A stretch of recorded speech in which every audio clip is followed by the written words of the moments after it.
Right. Welcome, welcome, welcome, everybody.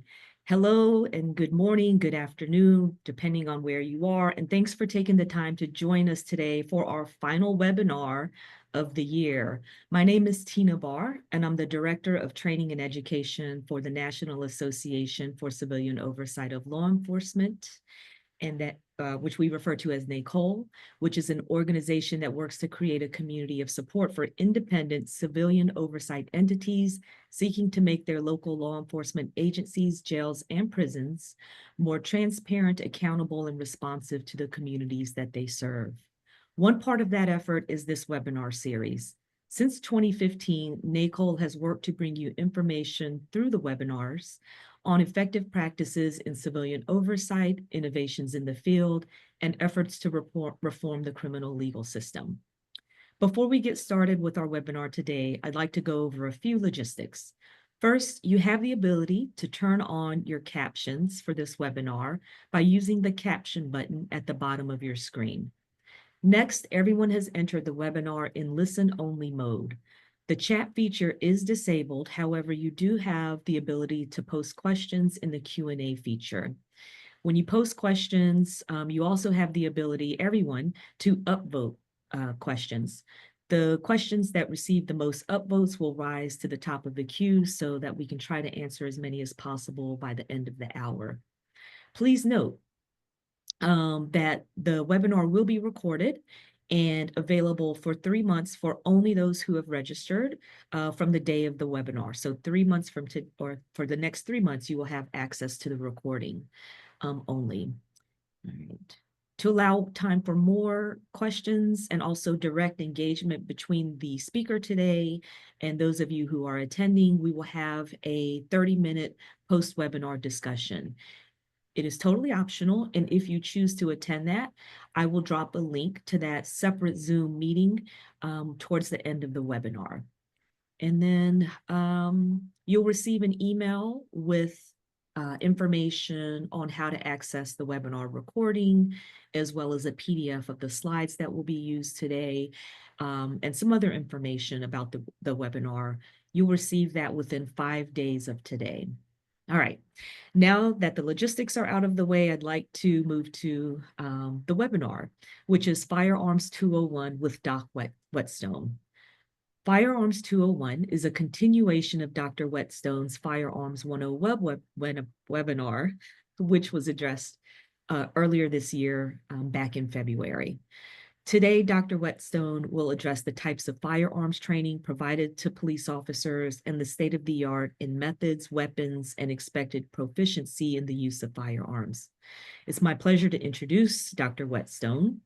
Please note that a more detailed bio is available on the webinar registration site. Dr. Whetstone has been involved in criminal justice in various roles for 50 years.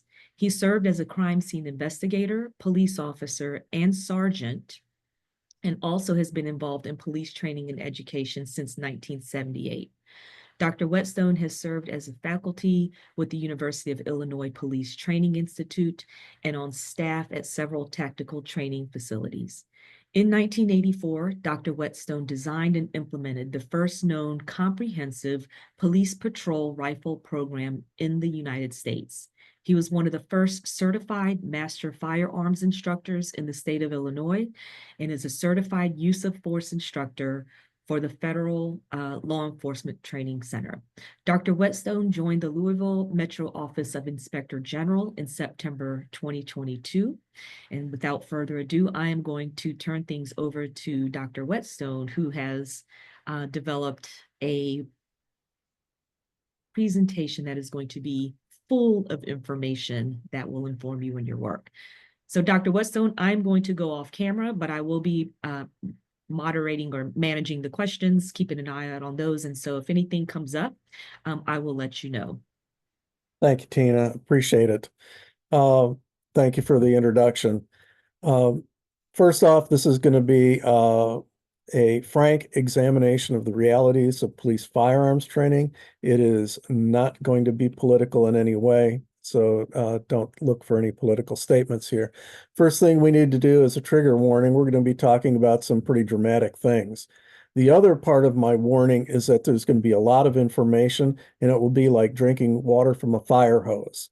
If we go too fast, you have the luxury of later rerunning this presentation and pausing it where necessary. So without further ado, we're going to be looking at police firearms proficiency. And how do we get that? We get it through training. So police departments have to have adequate facilities. They have to have adequate funding. They have to have trainees. And of course, they have to have trainers. And those trainers must be adequately staffed and they have to be trained themselves. You don't want to just have good shooters. You need to have good coaches. So what's in this for you? We're going to describe standard firearms training practices. What I've found is that most citizens are what I call Hollywood educated on policing. They know what they see in the movies. They know what they see on TV. Oftentimes it has no basis in fact. So our mission here is to provide a more sound basis for opinions and more informed investigations on your part. So we'll start out plain and simple with the question. Are you capable of taking a human life?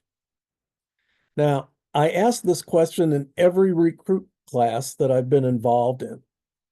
And in every class, there's at least one or two that have not even considered that. And we find that kind of improbable, but it's the truth of the matter. In fact, I was monitoring a class at a local department here, and halfway through firearms training, one of their officers quit, mainly because he couldn't figure out how to deal with the potential of having to take a human life. And the officers must train relentlessly for a day that they hope will never arrive.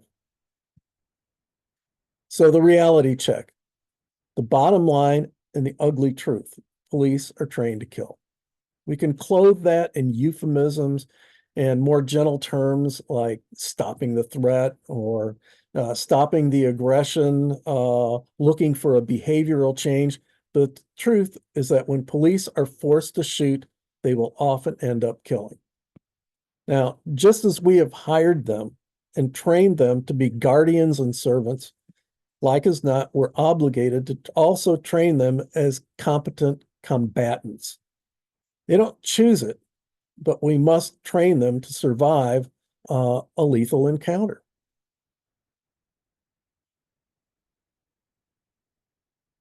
Firearms training basics, we're going to look at safety, vocabulary, types of firearms, types of training, budgets, facilities, personnel limitations. And budgets, it's literally how much bang for your buck. So the questions are for you to ask of your local department, because as you'll see, there's at least 50 variations on a theme here. So you're going to get more questions than answers out of this seminar. We'll start out with safety. We're going to go very briefly on this. All firearms are always loaded. Never point the gun at anything you're not willing to destroy. Keep your finger off the trigger until your sights are on the target and know what's in line with your point of aim.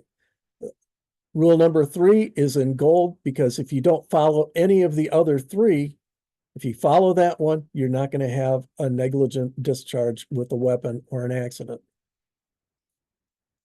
Now, Master Yoda says, train we must, but train what? Train how much? How often? And so our examination today is going to take us down several different rabbit holes to answer those types of questions. So we first have to divide up what constitutes police training and police firearms training.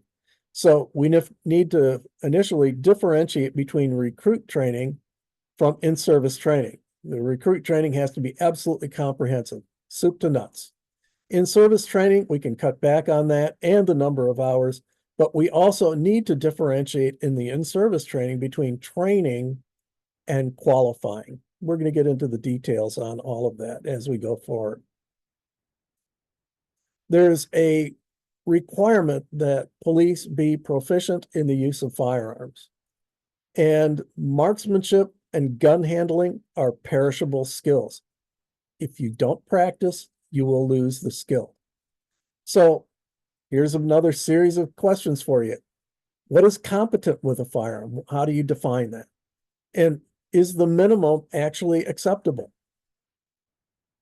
Who's deciding that? And then who enforces the standards? What are the consequences of failing to qualify? Can they be disciplined? Can they be furloughed? Can they be dismissed from the police department? And is inability to qualify a disability? I know in one department, one officer failed to qualify and she had a disability and she was put on disability. So firearms training in the USA, these are questions that you need to ask and understand first, there is no federal performance standard. Now, there may be for federal services, but it's not a nationwide standard that is enforced and applied to police departments throughout the United States. Some states have no standard, and while other states do have standards that they mandate. Some states set a minimum training requirement per year, and some of them that is divided up between how many hours and or how many rounds they have to put down range in qualification per year. And there are at least 58 variations on a theme, and I would propose to you that there are a whole lot more of variations when we look at the individual departments. I would say it's probably in the hundreds, if not thousands of variations on a theme. There'll be some similarities, but by and large, it'll be pretty much the same. So, firearms training questions for you to ask. What's the standard? How many hours for recruits? How many hours for in-service officers? And then who set that standard? Was it locally? Was it state? And then of those standard setters, what are their qualifications? What makes them able to say this is adequate? Is there an empirical basis for the standard? Did they do any science on it? Did they do any statistical analyses? Have they figured out what is an appreciable standard? And that means, how many rounds they shoot, at what distance do they shoot, under what time constraints do they shoot? Is there an empirical basis for it? And is compliance assessed and assured? Does the state or the licensing entity have a interest in finding out if police departments are compliant? Let's look at recruit firearms training. You have to give them a foundational education. It must be comprehensive and it has to be multifaceted. Now, as a trainer, I always wish for the tabula rasa, the blank slate, as the trainee then has no bad habits to break. Now, training acts as a filter. It will filter out the people that just aren't made to do that particular aspect of policing. They could do other things well, but this is one of those skills that is a pass-fail item. They have to be able to step up. So we must teach them not only how to shoot, but also when, and just as importantly, when not to shoot. Mastery is absolutely expected. It's required. And we need to coordinate it with other forms of trainings in use of force or verbal judo, unarmed control tactics, intermediate and less lethal weapons. It's all got to be coordinated. Very few departments actually accomplish that. So as an example, one of the local departments, this is what they require of their recruits. They give them an initial 80 plus hours of marksmanship training. And it's mainly marksmanship training, some gun handling, but mainly that. And if we have to double that to include any tactical training. At the end of that training, their qualification course is 50 rounds. And a passing score is 80%. Now, when we look at the number of hours of training, how much of that is actual trigger time, actually throwing downrange, and how much is standing around watching other people work or waiting for the line to continue because the police will line everybody up. And then if one of the trainees has an issue or a problem that a coach is dealing with, it holds up the entire line. So that usually in the first week, there's a lot of downtime where they're actually not accomplishing much. But in the second week, and as they get better and sort out their problems, they start actually getting things done quite a bit during those hours.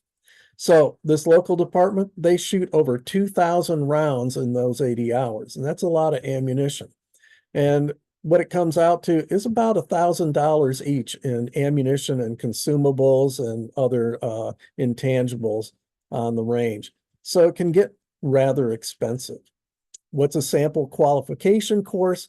Well, what I did is I just looked at a couple of courses and I kind of put things together here to give you a rough idea of how they might set up a course. Now, granted, the department that you have oversight over, I can almost guarantee you it will be different from what's here. There'll be some similarities, but there will be differences. So typically most departments will start out at 5 yards. They'll usually go to 15 yards. Generally, most of them don't go beyond that 25 yards. The local department here does. Some of them may have reloading aspects in that.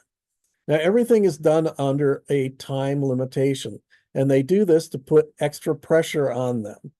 And it's so that they can prove that they can work under pressure and get the job done, get their rounds on the target where they need to be. In-service training. Poorly funded and supported firearms training is the seed of future litigation payouts. And for the risk management people, they need to do the calculus on what's cheaper, paying out as a result of a bad shooting or paying in front for good in-service training. So the difference between training and qualifying, training is instructional. Qualification is going to tell us whether or not they can step up and do what they need to. Now, most of the time in a qualification, it's a static environment. They have targets that are standing there. They know what's going to happen when that target faces them, that it's going to be a shoot situation. Now, one thing that almost every department doesn't do well is simunition and scenario-based training, going through simulators. And in general, most departments don't do enough training. A lot of the training that they do accomplish is excellent training. I've seen it many times in many departments. There's excellent training out there. They just don't do it often enough. So, questions for you to ask regarding in-service training. So, how many hours per year per officer? How often do they have it? So in Illinois, during my entire service, there was no requirement for additional firearms training. In fact, there wasn't any additional training required at all for any in-service officer. Now it's changed. They do have training requirements per year. So let's say that they require 8 hours of firearms training per year per officer. Well, it's probably better to divide that into more frequent 2-hour blocks rather than one monolithic 8-hour block per year. Remember what I said, skills are perishable. So what's their qualification course at their department? Does the state mandate it? And who developed the qualification course? Again, is there a scientific basis for that course? What's this passing score and why is it that way? Is it 70%? Is it 80%? Is it 90%? And again, and you're going to see this as a recurring theme, does the state audit training offerings? You know, if they've got a rule and they don't audit, it's not much of a rule. So I've come up with the idea of 5 pillars of firearms training, and these are the 5 pillars here. We're going to go into depth on each one of these pillars, and we're going to start out first with a couple of training maxims. So what police are taught is how you train is how you will execute out in the field. So if you do things one way on the range, you're going to program muscle memory and you're going to do it that way out in the field. We train them that smooth will be fast. So we will start out slow motion, making sure that everything is very smooth. And then sooner or later, they will get fast with that because smooth equals fast. What I've found in my 40 years of experience in firearms training is that the best shooters may not be your best instructors. So you need to have instructors that are good coaches. They need to know what they're doing. They need to be at least moderately good shots, but they got to be able to teach. And no matter what you do, everyone's going to judge your actions in detail from the comfort of their living room. And police need to start knowing that from day one in the academy. So, first pillar, mental preparation. This is the guardian mindset. So, we also use terms like guardians, warriors, samurai, Jedi, sheepdogs. They're all terms used in combat arms training to convey the duty to protect. Now, I'll start out with the threat code.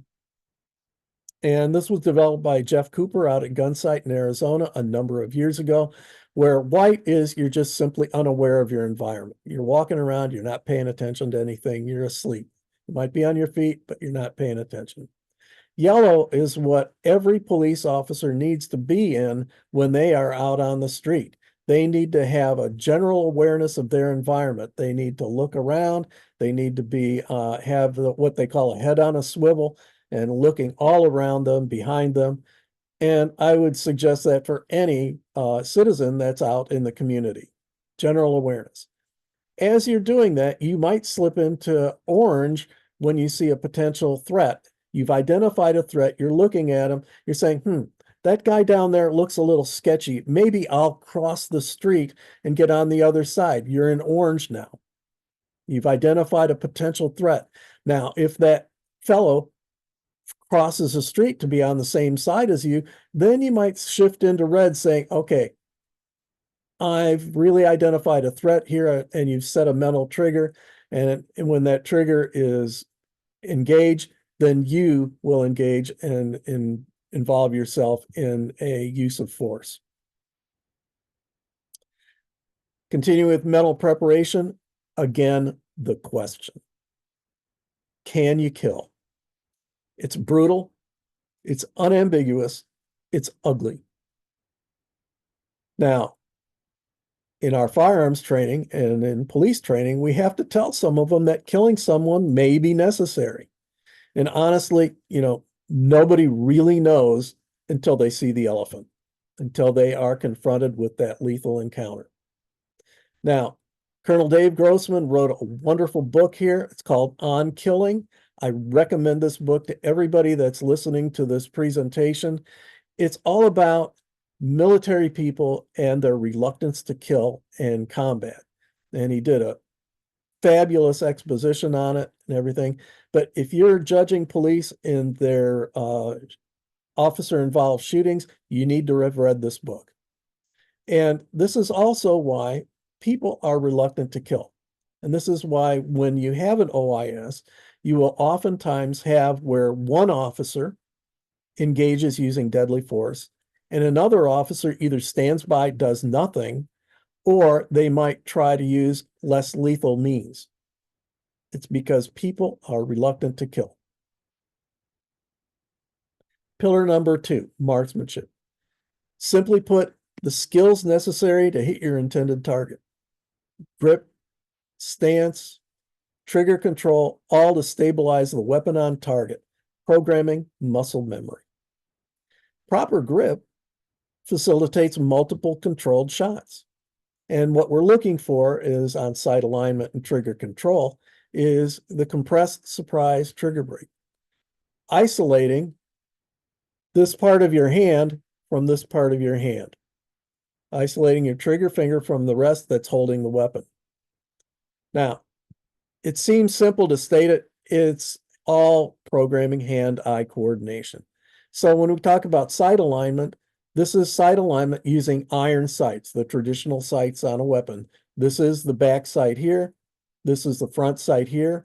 This is where your eye needs to be focused, and this is your target here. So with iron sights, your eye needs to be focused right here. This panel over here shows you what sighting errors might end up with, the round going high on the target for this one, low on the target for this one, to the sides on both of these. And then we talk about accuracy and precision. Here we have no accuracy, no precision. And here we have some precision here, but bad accuracy. And it goes through that. Now I'm going to show you another type of sight. This is new. It's not brand new. It's probably within the last 10 years, but they've really come into their own. And this is called a micro red dot sight, or MRDs. People, these are a game changer. When I told you that when you're using your iron sights, you need to focus on that front sight, this sight allows you to focus on your target, because people have a tendency when they're in combat situations to focus on the threat. It's natural. It's inbred with us and millions of years of evolution. This allows us to focus on that front sight. And what that does is you keep both eyes open, and one of your eyes is going to see this view right here. It might have this circle around, it might just be the dot. But this is what you're going to see superimposed on your target or your threat. And you'll be seeing that through this little window right here. Sits on top of the gun. It's a game changer. It really helps with marksmanship, and it helps old guys like me with bifocals, because I can just now look at the target. Pillar number 3, gun handling. All of this is the non-firing manipulation of the weapon. Now, number 1 is loading and unloading, because many negligent discharges occur when loading and unloading the weapon. It wasn't loaded. Well, that's a violation of one of our 4 rules. So when we're looking at this, when we see reloading, there are 2 different types of reloading. One retains unspent ammo. The other abandons whatever's left in the magazine. And we're talking about magazines because most police departments carry semi-automatic pistols. Malfunction drills. Basically, a gun is a mechanical device. It will malfunction. And we need to teach them immediate action drills, ways to get beyond that malfunction and continue on with the fight, putting that weapon back in action. Maintenance, we need to teach them how to clean. We need to tell them safe storage. Every gun that's shipped today has a lock in it. We might encourage them to use them when they are not carrying that weapon or it's not in their immediate control. 4th pillar, tactical skills. So shooting technique. Okay, how do you shoot when you're standing or kneeling or sitting or prone or in low light conditions or in no light conditions? And an important one, transition to backup guns should their main gun go down and they need to just abandon the gun. Situational awareness, we talked about this with the color code, being aware of your situation, being in yellow, head on a swivel. Check 6, you might hear that term. What it means is your 6 o'clock position. In other words, what's directly behind you. You want to keep aware of your situation. Use of cover and concealment, tactical movements. Barriers here is a real important one. If I'm in a situation and I see somebody who's acting aggressively, I might want to push myself in a position where maybe there's an object between my threat and me, like a car, or if I'm in a house, maybe a chair or a table or something like that, just to give them a little more time to stay away from me. And then the training advantage. We're going to train these people so well that distance helps them and works against their assailant. And then every person has to know their own personal limitations. Some people are going to be great shooters. Others are going to be not so great. You need to know what your own personal limitations is, and that needs to be conveyed unambiguously to the police officers. Pillar number 5 is probably as important as all of them put together. It's integration. So we're going to look at selection of force here. And is the officer equipped to employ a spectrum of force? Looking at the legal basis, do they know when force is legally justified? And we're going to have more on that in just a minute. And there's skill level. As was said in the Dirty Harry movie, Magnum Force, a good man knows his limitations, and the police officers need to know that. Department policy, it includes their culture and their peer pressures. And my own personal opinion is that they set a higher bar on use of force at their own peril from civil liability. Now, the Graham factors, this is the de facto standard as forwarded by the Federal Law Enforcement Training Center trainers. And what it does is it tries to simplify an extremely difficult and consequential decision. So we're looking at the severity of the crime, the immediacy of the threat. Are they actively resisting arrest and or are they attempting to evade arrest by flight? Now, this is Graham versus Connor, came out in 1989. This is what is driving a lot of use of force in the United States today, not just deadly force. Now, I talked about departments enhancing Graham. Well, they do it at their own risk.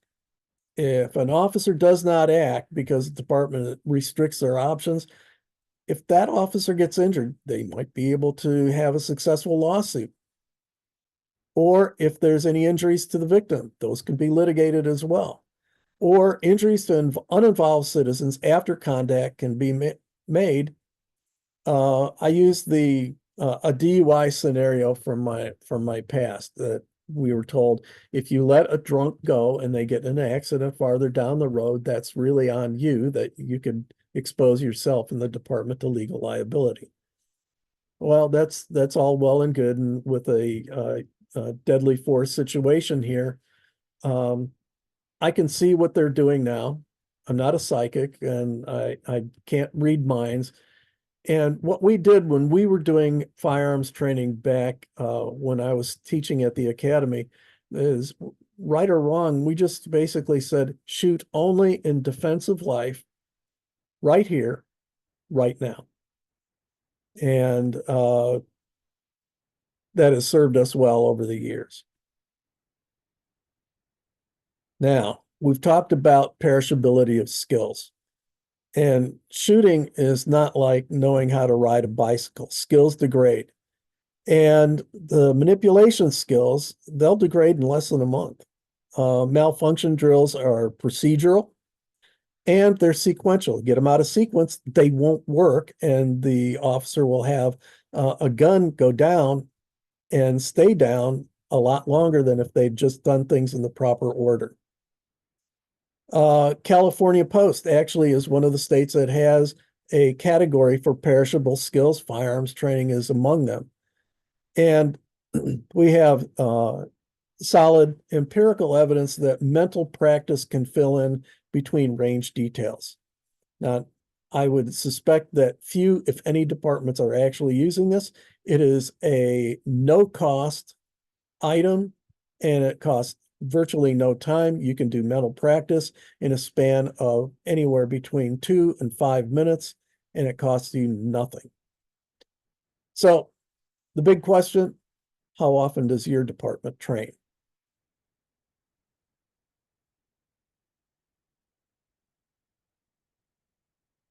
Some of the options that we're going to be looking at here is what weapons are the police using? How do they train? Where do they train? What do they train with? And how often do they train? So we're going to start out with weapons. Their primary defensive weapon is a handgun. It's supplemented by patrol rifles and shotguns. SWAT has their own armory, and we will not go into those at all. So with weapon choices, is the department issuing the weapon? If that's it, then that's what they get. Or do they describe the weapon? Some dictate specific criteria for the weapons. They might say that it has to be a particular manufacturer, or it has to be a particular caliber, or it might have to have certain sights on it, or they might limit the use of white lights on them. Fewer yet, just leave it up to complete personal choice. Now, here's some ballistic realities, and this comes out of Firearms 101, but it's worth repeating here. Bigger, meaning bullet diameter and weight, more effective they're going to be. The faster that bullet is, the more effective it's going to be. But these have to be trade-off decisions, because if you put big and fast together, there's massively heavy recoil and you have controllability issues. Now, I can shoot any large bore hand cannon and hit the first shot, but immediate follow-up shots are affected by the initial shot's recoil. And quite frankly, I don't like shooting a weapon that hurts me when it goes off. So here's an oversight tip for you. I'm one of those officers that has little small hands here. One size does not fit all. And that should be explored in any OIS where there's marksmanship problems or marksmanship was marginal on it.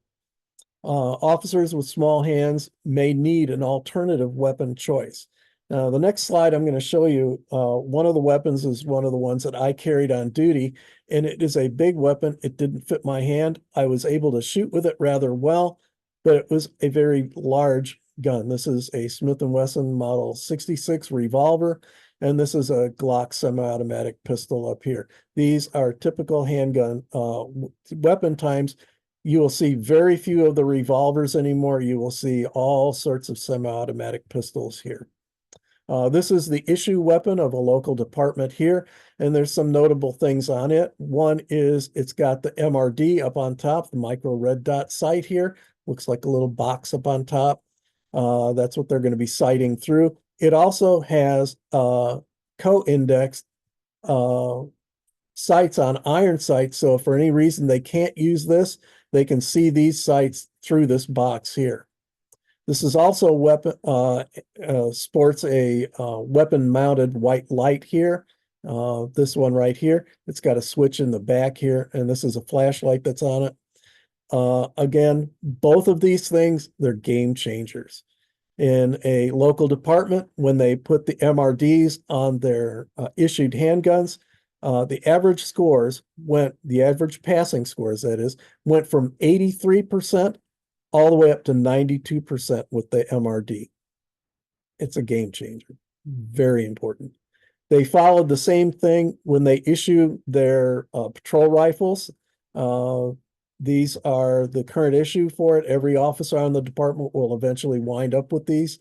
It's got the red dot sight up here.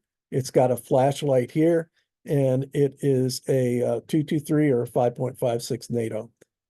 It's a excellent patrol rifle. There are AR-15 alternatives. This one is AR-15 with a pistol grip on the front here as well. AK-47s, I have seen those out on the street. Not too many of them. And then lever action and bolt action rifles have also shown up in squad cars. Police shotgun was ubiquitous for a number of decades. Not so much now. A lot of times police shotguns in departments are being relegated to less lethal ammunition. The distribution of gas and baton and beanbag rounds. Range types, and money. So outdoor ranges, when I say dirt cheap, I mean dirt cheap, and I'll show you a slide that proves that point. Outdoor ranges, you're going to expose the users to weather. I spent many a very cold February day on the range in Illinois and many hot days in Arizona in the middle of summer. So indoor ranges can be extremely expensive. First off, they're expensive to build, they're expensive to run. Ventilation is essential. Lead exposure is a huge concern. And then the training point here is that you must test your range personnel for heavy metals contamination. And I would say do that every year, if not more often. And when I talk about lead exposure here, it's not from the bullets, but rather from microparticles from primer components. When I talk about dirt cheap, this is what I mean. All you need to have is a bobcat or an end loader, a pile of open field and a pile of dirt. You just pile that dirt up, and now you've got a shooting range. Now, budget and neighbors will affect this choice. Here we have the same type of a berm here, but it's much taller. And you can see where the beaten zone is here, where all the bullets go in here. They line up their targets here. This is also called a square range because they're able to move back in line here. And the shooters are out there. They're getting ready to shoot. And this is at the University of Illinois Police Training Institute. And that's where I spent a lot of very cold Februaries.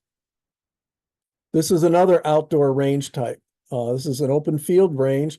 And you can see on this that here's the firing point here.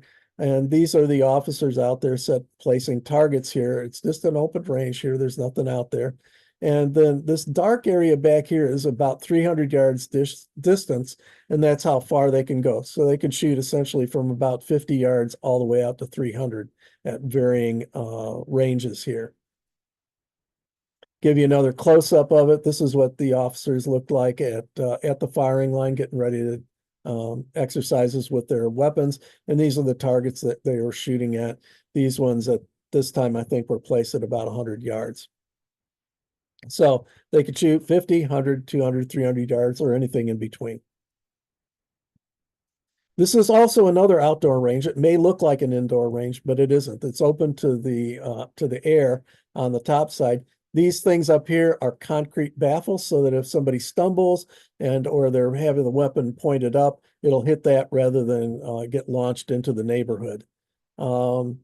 This one shows about 50 yards maximum down here. They can shoot any caliber weapon they want to on this one. The advantage to this one is it can be pressure washed to remove any kind of powder residues on it. So it's really a good outdoor range. But again, you are battling the elements as well. Indoor range types, OSHA approved ventilation, absolutely essential. If you don't have it OSHA approved, they find out you got a range, they will come in there, they will test the air, they will close you down. So it has to be well ventilated. This is probably my least favorite setup with walls between the students because as an instructor, I can't be working with this guy and also seeing what's going on 2 or 3 people down. So I don't like this arrangement, but it's great. It also has targets on trolleys here. These are great too. They save a little bit of time. They break constantly, so I find that to be a poor purchase choice for those departments. This is another indoor range. This one can accommodate rifle fire. Here they are shooting their rifles inside here. They're about 40 yards down from these targets here. And these are on turning facings here. So they can shoot rifles in there as well. Simulators are wonderful things. These terms that I'm using here are not necessarily universal, so expect some variation in your local conversations. I can tell you this, simulators will get your adrenaline flowing. I have had students in live fire simulators start hyperventilating, and I had to stop them and calm them down. So I recommend that anyone involved in oversight to go through a few scenarios in a simulator. It's guaranteed to be an eye-opener, so book your time if you can. So we have shoot houses and we have tactical simulators, and there's not really a whole lot of difference in it. It's just a matter of terminology on it. And I'll show you a couple of examples of some of the simulators that are out there. This is a Colombian tire house here. What they do is they take old tires, stack them up, fill them up with sand. Now you've got a bullet stopping barrier around the perimeter here. This one is set up to shoot 360 degrees. I've got some serious safety concerns on this. Some of you watching this that are knowledgeable might say, yeah, I got the same ones. First off, there's a catwalk up here. It has no ballistic barrier underneath it. Yeah, sure, they're all wearing vests, but the bullet's going to come up from below. Here, there's no top on this, so any kind of stray rounds that might be shot into the air are just going to take a trip down the road. Also, it looks to be very close to other structures outside of the range itself, and they might take hits from this. So I think it's poorly constructed and placed, but this will give you an idea how simple it can be. One other drawback on these, they get dirty really fast, and there's not a whole lot you can do to get them cleaned up. Commercially provided modular walls. I can guarantee you this, if a department is buying panels, you can almost count on them not using the house for live fire. They'll just use them for paintballs, lasers, and simunitions, something that is not going to go through each of those walls because they're not ballistically protective. They can't shoot live fire in those. Here's an example of a actual indoor simulator. It's probably from the same company. Again, it's got the modular walls here. It's got a catwalk. It's covered so they can use it in rain and shine. And it's got no air conditioning to it, but at least they're out of the weather here. These are students going through learning how building clearing drills. They're using what's called blue guns here. And those are inert firearms that will not fire ammunition or chamber ammunition. Computer video simulators. These show you single, triple, and five-sided screens here. The five-sided screen is almost immersive.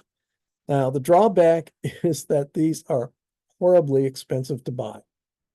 They're expensive to run, and they're hugely time consuming. So what I found in practice is that a lot of departments, they'll spend money on these. They won't use them very much because they're so time consuming, because it takes time to run an officer through it. You got to have somebody running the computer simulation. You need to have off in the side here, a safety officer making sure that this officer here doesn't bring any live weapons into it. And then you also need to have either your safety officer or another officer debrief this officer after the shooting scenario goes down. And then you're paying for the time for all of those officers and the trainee and the facility and upkeep on it. And it just becomes a white elephant in a lot of departments because they just don't have the time to put people through the training, because it does take more time per person to do this. We're talking between 10 and 15 minutes minimum for each officer to go through it. So just do the calculation on that a lot of time. Now, what are they shooting at? Well, there's various target choices here. I'm going to zoom through these very quickly. If you need to, come back to it. These are precision grids here, and this is a bullseye target here. They're great. I like them because it's easy for me as an instructor to diagnose shooting problems in individuals. You're more likely to see something like this on a police training range. It gives you a humanoid outline here, and it puts a target on the inside. Sometimes the target inside is very nondescript, and sometimes it's hard to see because they want to get the police officers used to shooting at center mass, which is this area in here. These are steel reactive targets. There's just steel plates. I love steel targets. They often don't need resetting. They have instant gratification. Bang, clang, you know that you hit. You don't have to go down range and look at hits. You don't need to reface the targets. You don't need to tape them. The only drawback, you can't use them too close, and you can't use them indoors or on concrete floors because the bullet will hit the plate, it'll hit the concrete, it might just bounce right back at the firing line. Photorealistic targets speak for themselves. They look like actual people here. Cartoonish. The fellow on the left here looks a lot like, disturbingly like, Commander Dick Marcinko, from the founder of SEAL Team 6. And if I were confronted by the clown, I'd probably shoot him just out of principle. Then you got shoot, don't shoot targets. The FBI premiered decisional shooting back with their Hogan's Alley simulator circa 1919. So it's been around for a while. Now, note the fellow on the right has a cell phone in his hand here. Well, his clone over here has a weapon. So shoot, don't shoot. Students have to make an instant decision on. These targets also begin to desensitize officers regarding pointing guns at humans. Like it or not, people, that's the reality. And then we've got hostage targets here. Would you take the shot? Are you a good enough marksman to be able to hit this guy or this guy or this guy? One of the things that's remarkable about this particular one is I keep looking at her and thinking that actress must be completely bored with the whole situation, the way that she looks. Combination and department specific. Again, we have kind of a semi-human outline, kind of the outline of the center mass area here where you might shoot on a headshot. And it also gives you some extra places to aim at for fine-tuning sighting systems and maybe making a training point. How often should they train? Well, this is a personal opinion, and it's based on about 4 decades of police firearms training. I think that police officers need to shoot monthly, 1 to 2 hours. They don't need to, make a career out of it, but just 1 to 2 hours. And during that time, alternatively, include all of use of force interactively if you can. Very few departments do that. Include transition to backup guns so that the officer trains to where they can go to that backup gun should they need to. Almost no departments do that. I'm thinking that people should qualify 2 times a year. And then when they qualify, they need to use duty ammo, because I can tell you this, most training ammo does not have the same recoil impulse that duty ammo does. It's usually for the training ammo, a much milder recoil. Well, they need to be able to stand and deliver using the ammo that they carry out on the street. And I think qualifying using the duty ammo at least once a year and then trade it out for new ammo is fine. So when you're involved in an officer-involved shooting, we have these euphemisms because it's difficult to admit one is engaged in killing another human. And these terms aren't universal, so expect some variation in it. But the objective in an OIS is to immediately stop the threat. They can kill, but fewer can immediately incapacitate an aggressor. Now, almost every cop that I know would love to have a Star Trek phaser set on stun, but it just isn't there yet. And our less lethal weapons, they're not as reliable as what we would like them to be. So incapacitation often results in death or serious injury. And I can tell you this, any officer-involved shooting is a horrible experience. The officer is going to experience fear, crying, self-doubt, jubilation, remorse, depression. And then they fear the future because they know that they're going to be judged by an army of Monday morning quarterbacks, many of whom know nothing about police procedure and even less about the incident at hand. And they should be taught that right from the very beginning in the academy, and they should understand that by then.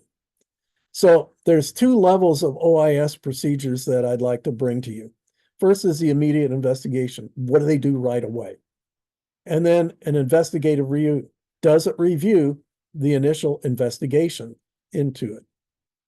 So some questions that you might want to ask. Does the department have its own written policy? And do they investigate their own officer-involved shootings? And did they follow the procedures that they already had set up? And one of the big things for me, since I started out as a crime scene investigator, is did they do a crime scene? Did they do a crime scene investigation? And did they do it with collection and documentation of evidence? Was it complete and exhaustive? Did they look at every aspect of that incident to get out all the nuances in it? So the second aspect of it is an OIS case review. So once your professional standards unit or your professional integrity unit or your internal affairs or whoever, maybe it's the state police that will come to investigate it. Once they have done their investigation, is that then reviewed in depth by the department itself? Do they have a written policy to do that? Is there a command review? And do they use it as a learning opportunity? Now, I can guarantee you that every officer in every department has an opinion and has discussed a shooting informally and at length. But what we're talking about here is formal review of that. So they're looking for policy. Can we redevelop our policy to make it better? They're looking for training deficiencies. Did we have a training problem? Did we not train the officers properly? Then they're looking at the performance of the officer. And in this case review, we're not only talking about the performance of the officer involved in the shooting, but also the performance of the professional standards unit that conducted the investigation. So it's kind of two-pronged there. And then we're looking at supervisory adequacy. Did the supervisors do what they needed to do when they needed to do it? Was the case reviewed by external authorities? Did the police department give that case investigation to the state police or a peer organization for them to take a look at, or perhaps the prosecuting attorney's office? Was the report complete and exhaustive? And is that report available to the public? So these are just questions that you need to answer. And again, guaranteed, there's going to be at least 50 variations of that out there for the people that are reviewing this video. So to start out the question and answer, why do police shoot so many times? Well, they're trained to shoot at center mass, and they're trained to continue to shoot until the threat is neutralized. They miss. We had an incident locally where the police officers went on a 200-yard dash behind an armed felon. He turned, engaged them. They engaged at no less than 15 yards from him. They shot 60 times. They hit only 3 times. So they do miss. And they will continue to shoot until they hit. And then any kind of hit to arm or leg might not incapacitate them. And then there's the human factor of reaction time to realize that the threat is actually neutralized. And that's time to stop. They don't just shoot them in the leg. No, they're going to shoot center mass. And arms, legs, they're very easy to miss. So they're not going to aim at those. Now, a question I always get from people that know that I'm a firearms person, and they're going to ask, well, what should I get for home protection? Well, I'm going to ask them a series of questions first. And these are the minimum there. And one of them is, how much time are you going to spend practicing? Because you need to practice because, like I told you, skills are perishable. How much time are you going to spend on the range? Also, you have a responsibility for that firearm now 24/7. It's yours. If it's not in your personal possession within arm's reach, where is it locked up? And then the question, are you mentally prepared to take a human life? So based on those questions, then I will give them 3 recommendations. 1, get a good security system at home. The other is get a big dog. And the third is the local favorite, get yourself a baseball bat. And I'm not being glib here because all firearms come with a terrible responsibility, and not everyone is up to the task. So we're going to continue question and answers after I give you my brief recap here. That police firearms training, number 1, they just don't do enough. They do good training oftentimes, but they just don't do it. Advanced techniques are the basics mastered. They need more scenario and simulation and tactical training. They don't do it because it's time consuming and they need extra facilities for it. And that, yes, it's horribly expensive, but consider it an insurance policy. Now, police officers must be trained to stop threats. Departments need to prepare for the aftermath, and the parting shot here is patrol rifles, weapon-mounted lights, and micro red dot sights are game changers. And with that, I'm going to throw it back to Tina. And this is where you can find me, my email address. If you have questions and you can't put them into the question and answer period that's immediately following, do contact me. I am very responsive to any kind of questions. So Tina, thank you. Thank you so much, Dr. Whetstone. We actually do not have questions right now. So I do want to point out just a couple of things before we go into the discussion room. First, of course, this is the final webinar for our 2024 webinar series. And so we are in the process, our Training Education Standards Committee, as well as myself, are in the process of scheduling the first few webinars of the 2025 year. And so we will be announcing what those are in the coming weeks. And also, if anybody in attendance today is a part of the CPO certification program, please submit your hours by the end of this year, December 31st, so that my colleague Karen Williams can update everything and get the updates out to everyone individually about their status. Dr. Whetstone, thank you so much for your expertise and your time. This was really informative, providing this information. And also thank you for pointing out, particularly at the end, but also throughout the presentation, on what it is that oversight professionals should be paying attention to, or the questions that would be helpful to ask, whether they're reviewing cases or investigating these incidents themselves. That's really helpful. Everybody in the audience, thank you for attending. If you choose to join the post-webinar discussion, the Zoom link is in the chat, and I am going to wait probably 30 to 45 seconds to ensure everybody has that link who wants it. You will be in a waiting room when you click that link, because I need to end this webinar or this session before I can start the discussion session. And so I'll give you a little bit more time in case you want that. And I'll see those of you who choose to join over in the waiting room, discussion room.